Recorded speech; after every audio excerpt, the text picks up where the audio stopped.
ನಮಸ್ಕಾರ ಸ್ನೇಹಿತರೆ, welcome to ಅಮ್ಮ ಮತ್ತು ನಾನು ಚಾನಲ್ಗೆ.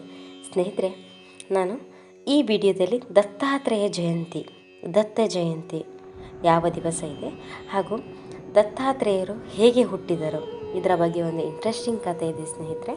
ಹಾಗಿದ್ರೆ ನೋಡೋಣ ಬನ್ನಿ. ದತ್ತಾತ್ರೇಯ ಜಯಂತಿಯನ್ನು ಅತ್ಯಂತ ಮಹತ್ವವಾದ ದಿನವೆಂದು ಪರಿಗಣಿಸಲಾಗಿದೆ ಸ್ನೇಹಿತರೆ. ಈ ದಿನವನ್ನು ಮಾರ್ಗಶೀರ್ಷ ಅಥವಾ ಮಾರ್ಗಶಿರ ಮಾಸದ ಪೂರ್ಣಿಮೆ ತಿಥಿಯೆಂದು ಅಂದರೆ ಹುಣ್ಣಿಮೆ ದಿನ ಆಚರಿಸಲಾಗುತ್ತದೆ. ಈ ಶುಭ ದಿನದಂದು ಭಗವಾನ್ ದತ್ತಾತ್ರೇಯರು ಜನಿಸಿದರು. ಆದ್ದರಿಂದ ಈ ದಿನವನ್ನು ದತ್ತ ಜಯಂತಿ ಅಂತ ಹೇಳಲಾಗ್ತದೆ ಸ್ನೇಹಿತರೆ. ಇನ್ನು ಈ ವರ್ಷ ದತ್ತಾತ್ರೇಯ ಜಯಂತಿಯನ್ನು ಡಿಸೆಂಬರ್ 14ನೇ ತಾರೀಕು ಅಂದರೆ ಶನಿವಾರ ಆಚರಿಸಲಾಗ್ತದೆ ಸ್ನೇಹಿತರೆ. ದತ್ತ ಜಯಂತಿ ಅಥವಾ ದತ್ತಾತ್ರೇಯ ಜಯಂತಿಯ ಬಗ್ಗೆ ನಾವು ತಿಳಿದುಕೊಳ್ಳೋಣ ಬನ್ನಿ ಸ್ನೇಹಿತರೆ. ಹಿಂದೂ ಧರ್ಮಗ್ರಂಥಗಳ ಪ್ರಕಾರ ಭಗವಾನ್ ದತ್ತಾತ್ರೇಯ 3 ಪ್ರಮುಖ ಹಿಂದೂ ಪುರುಷ ದೇವರುಗಳ ಸಮ್ಮಿಲನವನ್ನು ಸಂಕೇತಿಸುತ್ತಾರೆ ಸ್ನೇಹಿತರೆ. ಅವುಗಳು ಯಾವುದೆಂದರೆ ಬ್ರಹ್ಮ, ಅವರು ಸೃಷ್ಟಿಕರ್ತ, ವಿಷ್ಣು ಪೋಷಕ ಮತ್ತು ಮಹೇಶ್ವರ ಭಗವಾನ್ ಶಿವ ವಿನಾಶಕ. ಕೆಲವು ಸ್ಥಳಗಳಲ್ಲಿ ಭಗವಾನ್ ದತ್ತಾತ್ರೇಯರನ್ನು ವಿಷ್ಣುವಿನ ಅವತಾರವಂತ ಕೂಡ ಪರಿಗಣಿಸಲಾಗ್ತದಂತೆ ಸ್ನೇಹಿತರೆ.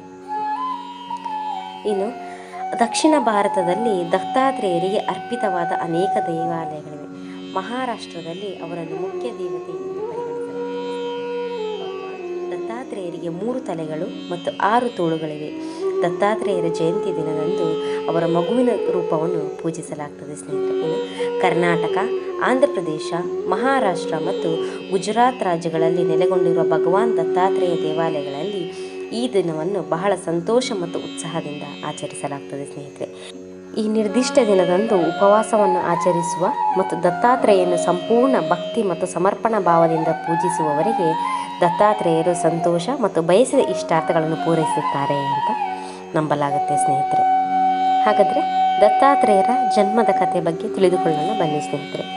ಹಿಂದೂ ಧರ್ಮಗ್ರಂಥಗಳ ಪ್ರಕಾರ ಒಮ್ಮೆ ಮಾತೆಯರಾದ ಪಾರ್ವತಿ, ಲಕ್ಷ್ಮಿ ಮತ್ತು ಸರಸ್ವತಿ ತಮ್ಮ ವಾಸ್ತವತೆಯ ಬಗ್ಗೆ ಬಹಳ ಹೆಮ್ಮೆ ಪಡ್ತಿರ್ತಾರಂತೆ. ಅವರ ಅಹಂಕಾರಕ್ಕೆ ಪೆಟ್ಟು ನೀಡಲು ನಾರದರು ಒಂದು ದಿನ ತ್ರಿದೇವತೆಗಳ ಬಳಿ ಬಂದು, ನಿಮ್ಮ ರೂಪ ಮತ್ತು ಗುಣಗಳ ಋಷಿ ಅತ್ರಿರವರ ಪತ್ನಿ ಅನಸೂಯ ಅವರ ಮುಂದೆ ಏನೂ ಇಲ್ಲ ಅಂತ ಹೇಳ್ತಾರಂತೆ. ಆಗ ಕೋಪಗೊಂಡ ತ್ರಿದೇವತೆಗಳು ತ್ರಿಮೂರ್ತಿಗಳಿಗೆ ಅತ್ರಿ ಮಹರ್ಷಿಯ ಪತ್ನಿ ಅನಸೂಯಳ ಬಳಿ ಹೋಗಿ ಆಕೆಯ ಗುಣಗಳನ್ನು, ಪತಿನಿಷ್ಠೆಯನ್ನು ಪರೀಕ್ಷಿಸಬೇಕೆಂದು ಒತ್ತಾಯಿಸ್ತಾರಂತೆ ಸ್ನೇಹಿತರೆ. ತಮ್ಮ ಹೆಂಡತಿಯರ ಒತ್ತಾಯಕ್ಕೆ ಒಪ್ಪಿಕೊಂಡ ಶಿವ, ವಿಷ್ಣು ಮತ್ತು ಬ್ರಹ್ಮರು ಸಾಧು ವೇಷ ಧರಿಸಿ ಭಿಕ್ಷೆ ಬೇಡಲು ಸತಿ ಅನಸೂಯರ ಆಶ್ರಮಕ್ಕೆ ಹೋಗ್ತಾರಂತೆ.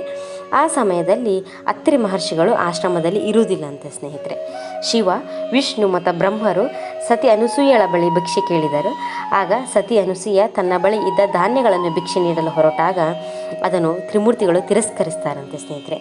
ಅನಸೂಯಳು ಕುರಿತು ನಮಗೆ ಎದೆ ಹಾಲನ್ನೇ ಭಿಕ್ಷೆಯಾಗಿ ನೀಡಬೇಕೆಂದು ಹೇಳ್ತಾರಂತೆ ಅವರು.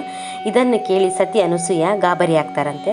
ಆದರೆ ಸಾಧುಗಳನ್ನು ಅವಮಾನಿಸಲಾಗುವುದಿಲ್ಲ ಎಂಬ ಭಯದಿಂದ ಅವಳು ತನ್ನ ಗಂಡನನ್ನು ನೆನಪಿಸಿಕೊಳ್ಳುವ ಮೂಲಕ ತನ್ನ ಸತಿ ಧರ್ಮದ ಪ್ರಮಾಣ ವಚನ ಸ್ವೀಕರಿಸ್ತಾಳಂತೆ. ನನ್ನ ಸತಿ ಧರ್ಮ ನಿಜವಾಗಿದ್ದರೆ 3 6 ತಿಂಗಳ ವಯಸ್ಸಿನ ಶಿಶುಗಳಾಗುತ್ತಾರೆ ಎಂದು ಅವಳು ಬೇಡಿಕೊಳ್ತಾಳಂತೆ ಸ್ನೇಹಿತರೆ. ಅನಸೂಯ ಅಂದುಕೊಂಡಂತೆ 3 ದೇವರುಗಳು 6 ತಿಂಗಳ ಶಿಶುಗಳಾಗ್ತಾರಂತೆ ಮತ್ತು ಸತು ಅನಸೂಯ ಅವರನ್ನು ತಾಯಿಯಂತೆ ಎದೆ ಹಾಲನ್ನು ನೀಡ್ತಾಳಂತೆ ಸ್ನೇಹಿತರೆ. ಗಂಡಂದಿರು ಹಿಂತಿರುಗದಿದ್ದಾಗ ತ್ರಿದೇವತೆಗಳಿಗೆ ಚಿಂತೆ ಆಗ್ತದಂತೆ. ಆಗ ನಾರದರು ಬಂದು ಇಡೀ ವಿಷಯವನ್ನು ಹೇಳ್ತಾರಂತೆ. ನಂತರ 3 ದೇವತೆಗಳು ಸತಿ ಅನಸೂಯ ಅವರ ಬಳಿ ಹೋಗಿ ಕ್ಷಮೆ ಯಾಚಿಸಿ ತಮ್ಮ ಗಂಡನನ್ನು ಮರಳಿ ನೀಡುವಂತೆ ಕೇಳಿಕೊಳ್ತಾರಂತೆ. ಅನಸೂಯ ತ್ರಿಮೂರ್ತಿಗಳನ್ನು ಮತ್ತು ಅವರ ಸ್ವರೂಪಕ್ಕೆ ಮರಳಿ ತರ್ತಾಳಂತೆ. ಅನಸೂಯ ಸತಿಧರ್ಮದಿಂದ ಸಂತಸಗೊಂಡ ತ್ರಿದೇವರು ನಾವು 3 ನಿಮ್ಮ ಭಾಗವಾಗಿ ಜನಿಸುತ್ತೇವೆ ಎಂಬ ವರವನ್ನು ನೀಡ್ತಾರಂತೆ ಸ್ನೇಹಿತರೆ. ನಂತರ ಬ್ರಹ್ಮ ಭಾಗದಿಂದ ಚಂದ್ರ, ವಿಷ್ಣುವಿನ ಭಾಗದಿಂದ ದತ್ತಾತ್ರೇಯ ಮತ್ತು ನಂತರ ಋಷಿ ದುರ್ವಾಸರ ಶಿವನ ಭಾಗದಿಂದ ಜನಿಸ್ತಾರಂತೆ ಸ್ನೇಹಿತರೆ. ಇದಿಷ್ಟು ದತ್ತಾತ್ರೇಯ ಜನ್ಮದ ಕಥೆ ಸ್ನೇಹಿತರೆ. ವಿಡಿಯೋ ಇಷ್ಟ ಆದರೆ ಶೇರ್ ಹಾಗೂ ಸಬ್ಸ್ಕ್ರೈಬ್ ಮಾಡಿ. Thank you.